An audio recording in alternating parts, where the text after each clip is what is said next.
আসসালামু আলাইকুম সবাইকে। অনেক দিন আগের একটা কাহিনী শেয়ার করি আপনাদের সাথে। তো প্রতিদিনের মতোই আমি আর আমার বান্ধবী সকালে ঘুম থেকে উঠে স্কুলে চলে গিয়েছিলাম। তারপরে টিফিন টাইমে আমরা খেলা করতেছিলাম আমাদের স্কুলের শহীদ মিনারে। তো আমার বান্ধবীকে আমরা বলতেছিলাম যে তুই ঘুমাবি, ঘুম থেকে উঠে ভূত হয়ে যাবি। তারপরও ঘুম থেকে উঠে একদম ভূতের মতোই করতেছে।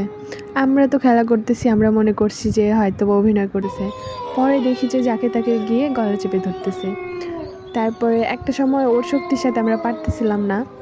তারপরে আমাদের স্কুলের পিয়নকে ডাকলাম।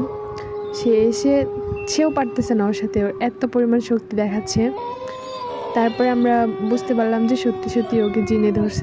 তো আজকে এই ভয়ঙ্কর রাজবাড়িটা দেখে সেই পুরনো কথা মনে পড়ে গেল।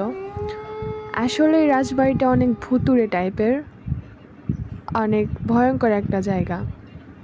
এখানে তেমন মানুষ যাওয়া আসা করে না, বলতে গেলে আশেপাশে কেউ ছিল না, আমরাই হাঁটতেছিলাম, ঘুরতেছিলাম।